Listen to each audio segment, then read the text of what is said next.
Para las familias que sufren, los ideales de esperanza, oportunidades, soluciones y una vida diferente algunas veces se ven muy lejos de la realidad.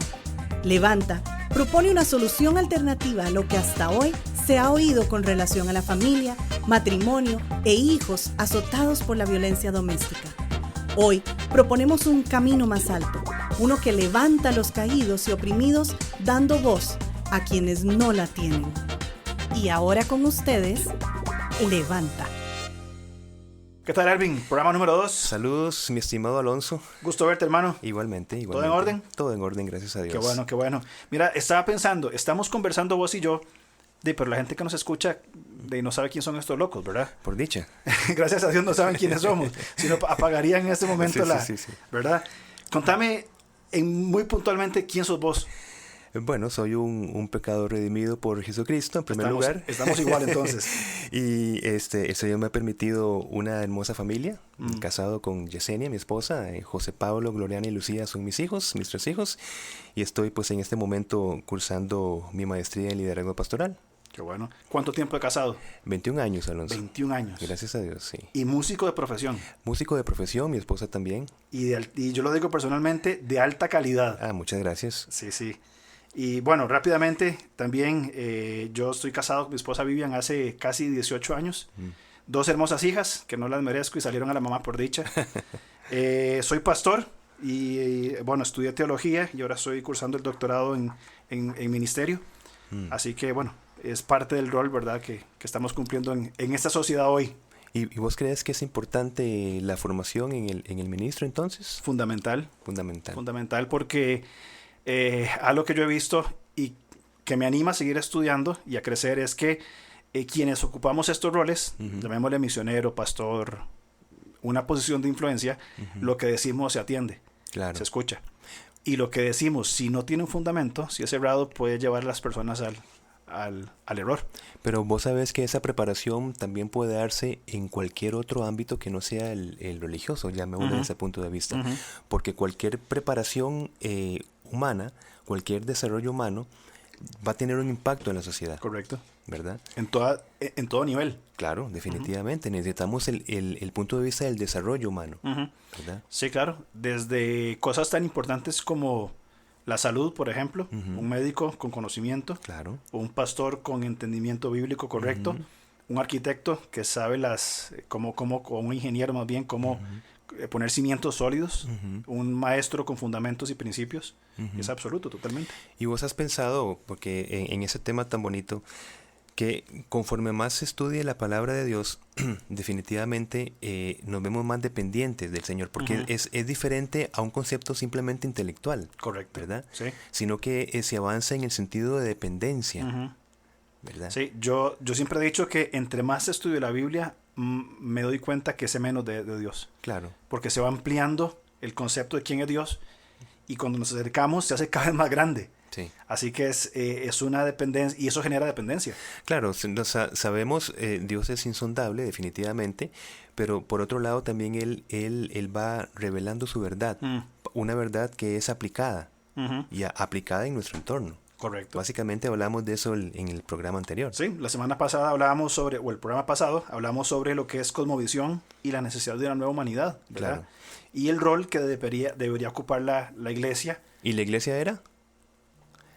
Un conjunto de la sociedad. Dios llama para sí un grupo de hombres y mujeres que responden a su llamado. Correcto. Y de esto se conforma lo que es la iglesia. Una nueva humanidad, personas redimidas con valores traídas del evangelio. Y qué interesante, porque es que esta iglesia también debe tener una combinación entre santidad y mundanalidad. Qué interesante y qué peligroso suena eso. Sí. A ver, tírame una idea de ese concepto, entonces. Bueno, es que santidad es separado, tiene que ver con separarse, pero separarse con respecto a qué? Con respecto a lo que nosotros pretendemos ser buenos o malos.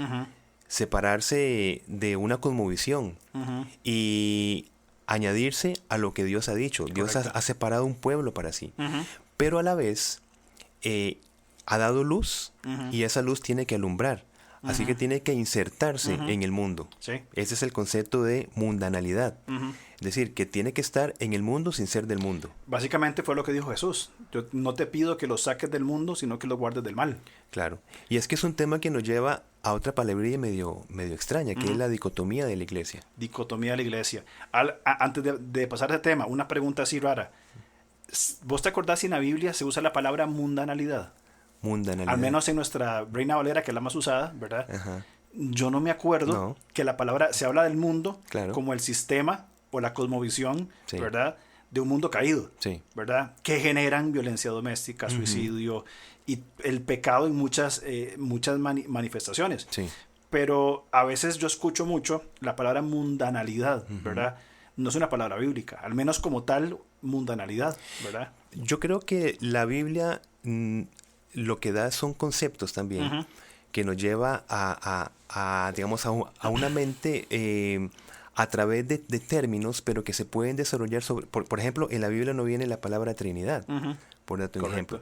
Pero evidentemente se muestra claramente este concepto, ¿verdad? Junto con otros conceptos, definitivamente. Totalmente. Pero claro, mundanalidad viene a ser una reflexión de lo que la Biblia habla. Exactamente. Yo cuando hablo en cuanto a esto, lo propongo como un acercamiento peligroso. Que nosotros como creyentes, teniendo el fundamento de la verdad de Dios, ¿cierto? Y haber sido impactados por la luz del Señor y añadir la salvación de nuestras almas en la eternidad, pero también aquí y ahora en nuestra vida, ¿verdad? Eso no es solamente para que nos sentemos y digamos, qué chiva, qué lindo, ¿verdad? Sino cautelosamente acercarnos a personas que están envueltas en estas cosmovisiones, ¿verdad? Y presentar la verdad, no nuestra, sino que Dios ha mostrado y que Dios es. Por tanto, no me puedo quedar metido en mi iglesia de 4 paredes, ¿verdad? Feliz y cantando, sino que es necesario llevar esa luz en donde íbamos. Por ahí va el concepto que transmitiste sobre dicotomía. Sí, definitivamente. El concepto es básicamente una reflexión, porque se piensa que solamente aquellas tareas que se relacionan con la iglesia son tareas espirituales. Yo creo que ahí está el problema, ¿verdad? ¿Y qué pasa con el desarrollo de las vocaciones particulares de cada individuo? Es decir, el desarrollo de la vocación de mecánico, de ingeniería, de comerciante, de músico, etcétera. Esto es una vocación de Dios y es una vocación espiritual. No tiene que relegarse solamente a esas 4 paredes que decís vos. Pues, estás diciendo de que esta vocación, estas trabajos, profesiones y demás nos permiten expresar los valores que hemos traído del Evangelio, claro, de la verdad de Dios. Por supuesto. Yo pienso, no sé vos, y aquí introducimos un nuevo personaje, a Don Abel, ¿verdad? Don Abel. Que probablemente todo el mundo conozca a Don Abel, con solo decirlo, aunque es en otro país, ¿verdad? Don Abel es una persona de nuestra comunidad en San Francisco de Ríos, que es mecánico toda su vida. Mecánico automotriz. Mecánico automotriz, correcto. Pero que todo el mundo lo conoce en nuestra comunidad y en el mundo de la mecánica automotriz, sí, por ser un buen mecánico, pero sobre todo por su forma de ser, por su conducta, claro, por su testimonio, por sus valores, su ética. Por su ética. Claro. Entonces, él tiene, algo que me llama mucho la atención, su taller no tiene una gota de grasa en el piso. Si vos entras donde él trabaja, en el momento hay suciedad, pero todos los días limpian, y yo le pregunto una vez y me dice, mira, esto tiene que ser limpio para los clientes, porque eso es un reflejo de quién soy yo y lo que Dios ha hecho en mi vida. Sí, esa última frase es muy, muy linda también. Es un reflejo de lo que Dios ha hecho en su vida y en su familia. Absolutamente. ¿Verdad? Definitivamente. Totalmente. Entonces, no separamos las cosas. O sea, no es algo espiritual, no es algo solamente espiritual el cantar en una iglesia, el servir a una comunidad, sino que yo, por ejemplo, qué sé yo, una persona como Don Abel, que es mecánico, como vos, que sos músico, o etcétera, una maestra, un ingeniero, pueden vivir esos valores donde están. Es que el programa 1 hablamos de ese concepto, que es un concepto que es una reflexión teológica, como estamos conversando. Es el concepto de que el Evangelio impacta al individuo y desde su vocación, desde su profesión, se inserta en la sociedad. Utilizaste el ejemplo de y la Biblia habla de ser luz y sal en la sociedad. Pero acuérdate que la sal tiene que penetrar en la carne para que haga su efecto. Correcto. O sea, que tiene que estar inserto allí. Entonces ves cómo el reino de Dios va impactando a través de la individualidad que viene a mezclarse. Por eso el tema de mundanalidad empieza a mezclarse con una sociedad. Y desde la vocación, según la cual es llamado. Claro, hagamos aquí una salvedad, ¿verdad? Por si hay personas que se asustan cuando usamos la palabra mundanalidad, no estamos hablando de un libertinaje en prácticas claramente pecaminosas. Sí. Sino hablamos, por ejemplo, de la misión del creyente de ir al mundo. Sí. Estamos hablando, por ejemplo, de lo que hizo Jesús. Él tomó hombres, ¿y cómo eran? No eran líderes religiosos, no eran los escribas, no eran líderes sacerdotales, eran tan pecadores como vos y yo. Pescadores, carpinteros, cobradores de impuestos, que era la clase más baja que había, ¿verdad? Sí. O era muy, muy, muy mal visto, pero de pronto ellos fueron al mundo. O sea, Jesús los impactó a ellos con las verdades que le enseñaba, y ellos fueron a todo lado. Y de hecho, si seguimos la historia apostólica después de Hechos, vemos como los 12 se fueron a diferentes lugares del mundo. Por ejemplo, se cuenta la historia de que Andrés, el apóstol Andrés, que no se habla mucho en la Biblia, estuvo ministrando en la zona de lo que actualmente es Rusia. Mateo cuentan que se fue hacia la India. Entonces fueron al mundo, fueron a culturas extrañas de aquellos tiempos, ¿verdad? Claro. Diferentes, desconocidas, y llevaron una verdad que comenzó a transformar el mundo entero, ¿verdad? Claro. No, y es que recordemos que en el primer programa estás hablando de lo que es el rol de la iglesia. ¿Pero qué es iglesia? Bueno, pues la iglesia somos todos aquellos que hemos sido alcanzados por la gracia del Señor Jesucristo. Ahora, es llevar esa verdad a todo el mundo. Pero primero, para llevarla tenemos que prepararnos en esa verdad. Por eso es que Jesucristo los envía hasta que, ¿verdad?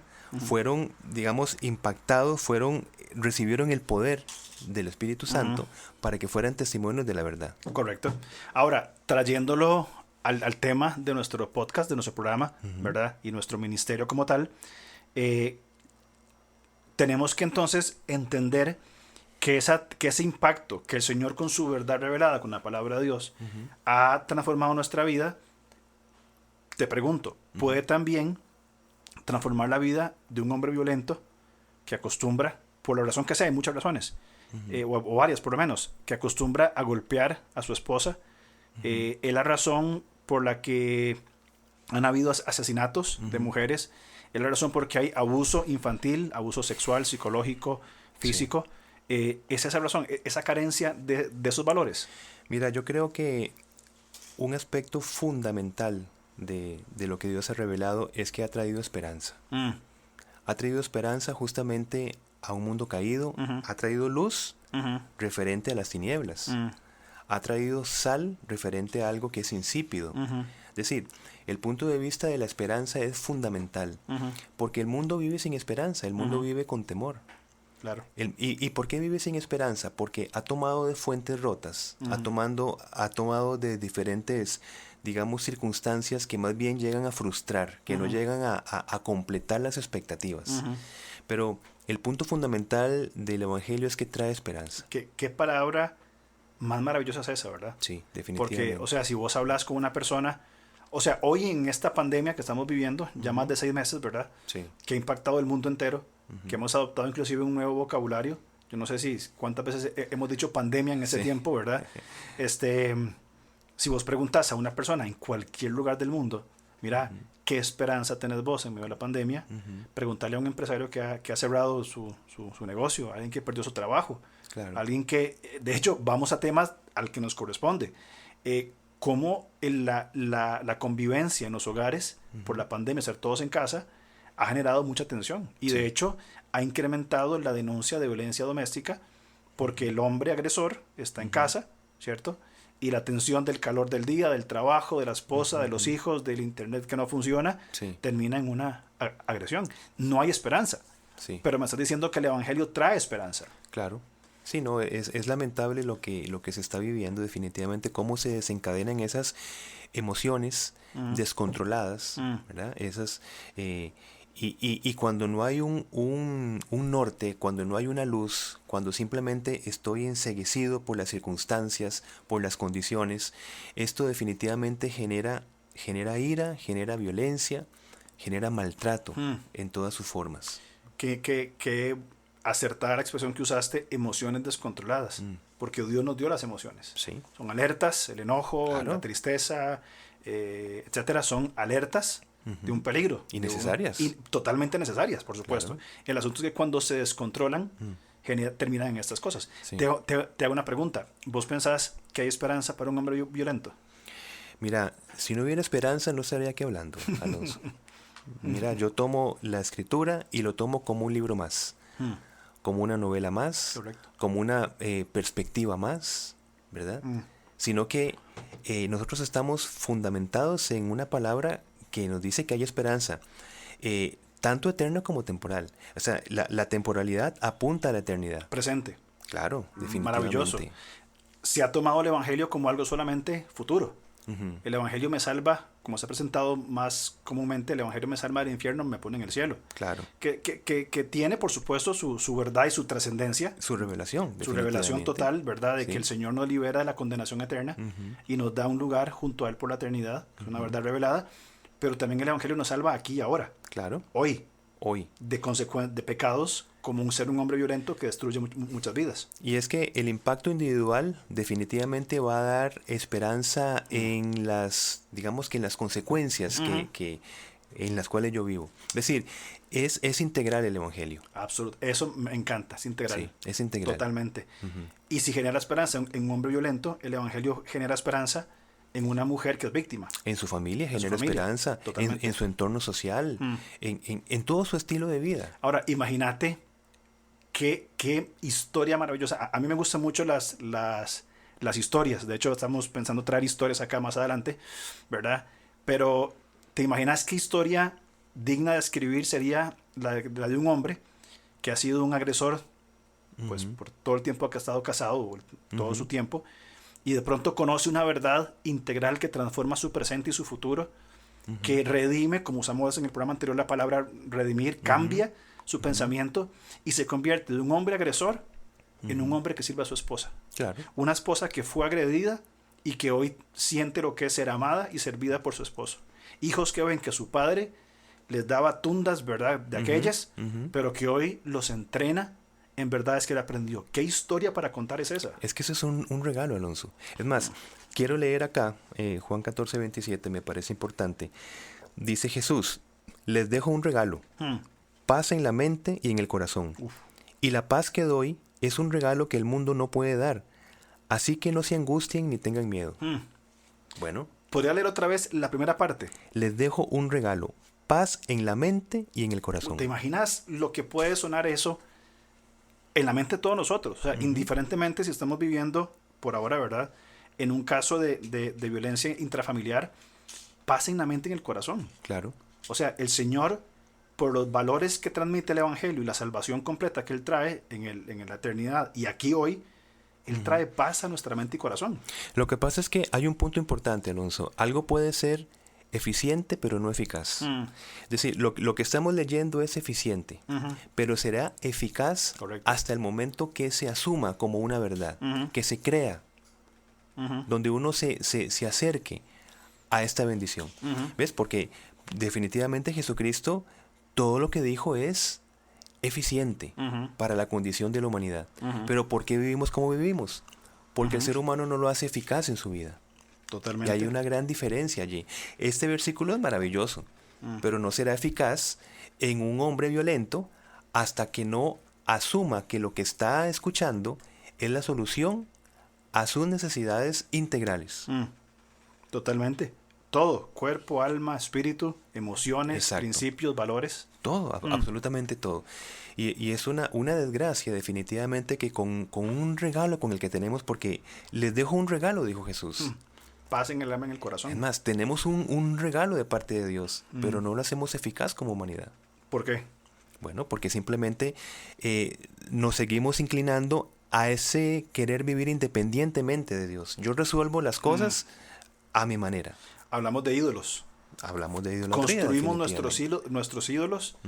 Es un problema de adoración. Todos los hombres somos adoradores de algo, ¿cierto? El problema es que construimos nuestros ídolos o nuestros dioses con D minúscula, de, como vos dijiste ahora la expresión, de fuentes rotas, y no encontramos una satisfacción completa. Sí. Entonces nos convertimos en lo que el pecado nos dicta, estos principios errados nos dicta. No, y qué interesante, porque sobre este punto podemos decir, es que yo vivo la vida como yo quiero.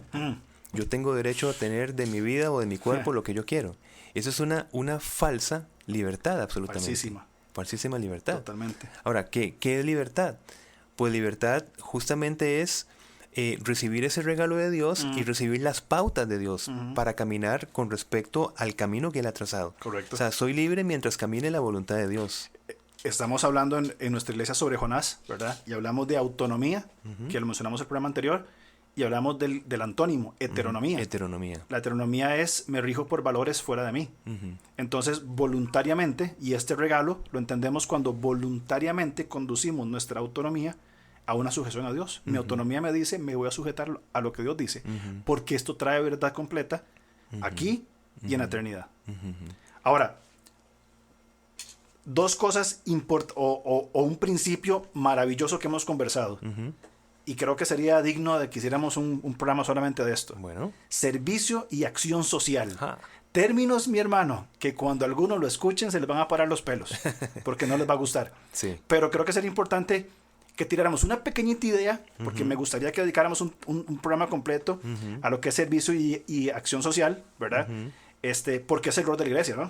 Sí. Entonces, tírame una idea en 1 minuto, ya tenemos que terminar casi. Bien. De acción social y servicio social. Bueno, servicio social es la asistencia a las necesidades humanas, básicamente. Y acción social es la eliminación de las causas de esas necesidades. O sea, es un parche y una cura.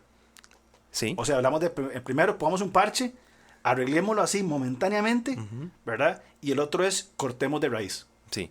Okay. Y la iglesia está llamada a ambos, ¿eh? Correcto. Está llamada a servicio, ¿verdad? Como primera instancia. Correcto. Pero también apuntando a una acción social, a buscar las causas de esas necesidades. Correcto. Para erradicar de raíz, digamos. Sí, claro. Me acuerdo hace un tiempito en un partido, creo que era Saprissa, me parece, cuando iba a entrar un jugador, en el momento yo vi que tomó, es un sobrecito, un medicamento que se llama Enantium, que es un tubito, ¿verdad? Y es súper efectivo. Yo cuando estoy medio mal, no es que sea deportista, ¿verdad? Pero me tomo uno de esos, ¿verdad? Y el dolor se va en 5 minutos. Pero al rato vuelve a aparecer. Eso es entonces servicio social. Porque me está curando temporalmente. Sí, exactamente. Pero tenemos que ir al médico y ver las causas y tratarlo para tratarlo. ¿Y pensás vos que la iglesia ha caído en eso? Bueno, o se ha limitado. Yo creo que ningún hace falta concientizar en los dos puntos, ¿verdad? En servicio social, que es importantísimo, ¿verdad? Que más bien hay más tendencia al servicio social que a la acción social, porque la acción social tiene que tener un acercamiento con la política, y de eso lo hablaremos el otro programa. O sea, estás metiendo el dedo en la llaga. Pues, política y religión. Pues vas a hablar solo, porque yo no voy a venir acá. Bueno, tenemos que terminar. Nada más quiero cerrar con 2 versículos. Mateo capítulo 22, versículo 36 en adelante. Dice que la Biblia o la vida de esta nueva humanidad se rige en 2 principios. Amar al Señor y amar al prójimo. Así es. Y Mateo 5 nos dice que tenemos que ser sal y luz. Pero qué interesante sabor, el orden que pusiste. Correcto. Que pone en la escritura. Correcto. Primero Dios y luego el prójimo. Y el prójimo. Y si queda campo, yo. Hermano, gracias por tu tiempo. A vos más bien. Un gusto verte. Igualmente. Igual, y nos vemos entonces la otra semana. Si Dios lo permite. Un abrazo.